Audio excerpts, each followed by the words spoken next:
आहेत आणि बॅरिकेड्सवर चढून माध्यमांशी संवाद साधण्याचा प्रयत्न करतायत। जर आपण पाहिलं तर यामध्ये डीएमकेच्या खासदार आहेत, त्यासह तृणमूल काँग्रेसच्या खासदार आहेत आणि समाजवादी पक्षाच्या खासदार आहेत। हे सगळेजण बॅरिकेड्सवर चढण्याचा प्रयत्न करतात। आपण आता पाहू शकतो दृश्यांमध्ये की या खासदारांचा संसदेतून बाहेर पडण्याचा रस्ताच बंद करण्यात आला आहे आणि त्यामुळे या खासदारांना निवडणूक आयोगाच्या मुख्यालयापर्यंत जाता येणार नाहीये। मध्ये पोलिसांनी सुरक्षा व्यवस्था म्हणून 3 बॅरिकेड्स लावलेले आहेत आणि त्यासह निमलष्करी दलाचे जवान आणि रॅपिड ॲक्शन फोर्सचे जवान देखील इथे मोठ्या प्रमाणावर तैनात करण्यात आले।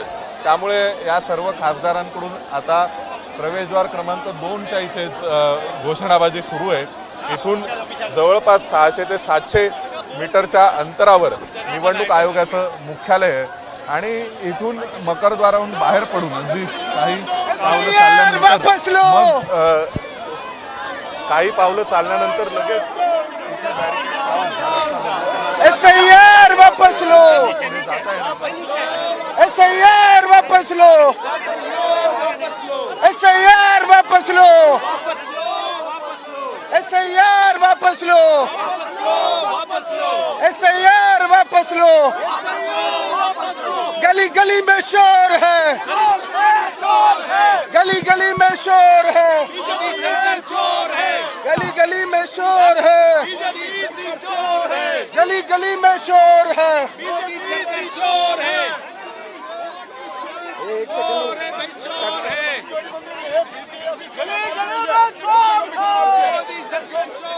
एक महिला शासन के साथ बदसलूकी हो रही है।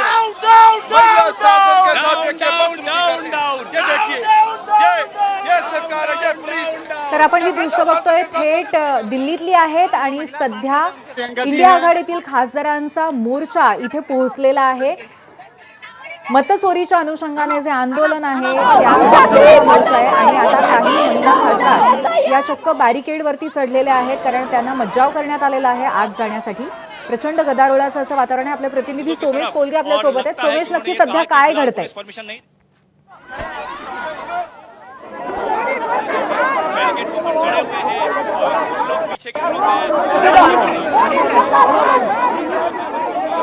या खासदारांना बॅरिकेड ओलांडण्याची परवानगी पोलीस द्यायला तयार नाहीयेत। आपण जर पाहिलं तर आता इथे आपण पाहू शकतो पाठीमागे जिथे माध्यमांचे सर्वाधिक कॅमेरे आहेत आणि त्या कॅमेऱ्याच्या पलीकडे संसद भवनाची मुख्य इमारत आहे आणि त्या मुख्य इमारतीकडून मकरद्वार येथून या सर्व खासदारांचा मोर्चा हा निघाला आणि तो मोर्चा अगदी काही अंतरावर आला। म्हणजे सर्वसाधारणपणे इथे नेहमी बॅरिकेड्स असतातच, परंतु इथून ज्या संसदेत जाणारी वाहनं आहेत, संसदेत जाणाऱ्या गाड्या आहेत, त्यांना परवानगी असते आणि ती सर्व वाहनं याच रस्त्याने संसदेमध्ये जातात। संसदेत गेल्यानंतर संसद भवनाच्या मुख्य इमारतीपर्यंत वाहनं जातात आणि नंतर तिथे खासदारांना ड्रॉप करून मग ते सगळे मकरद्वाराच्या माध्यमातून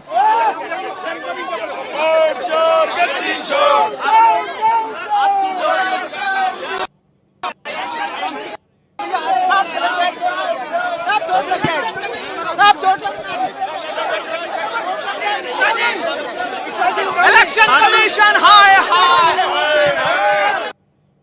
पहिल्या चौकातून उजव्या हाताला निवडणूक आयोगाची इमारत आहे, निवडणूक आयोगाचं मुख्यालय आहे।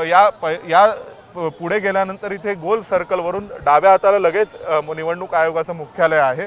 साधारणपणे 600 ते 700 मीटरचं अंतर आहे, परंतु जर इथून बाहेर पडत असताना जिथे सर्वसाधारण नागरिकांना प्रवेश नसतो, ज्या परिसराच्या पलीकडे, त्या परिसराच्या इथेच थेट बॅरिकेड्स लावून पोलिसांनी पूर्णतः बॅरिकेटिंग करून हा रस्ता बंद केलेला आहे। त्यामुळे संसदेच्या मुख्य इमारतीकडून जे खासदार चालत आले त्यांना इथून ओलांडून जाऊन जाता येणार नाही। आता जर आपण पाहिलं तर समाजवादी पक्षाचे खासदार हे बॅरिकेड ओलांडून इकडे आलेले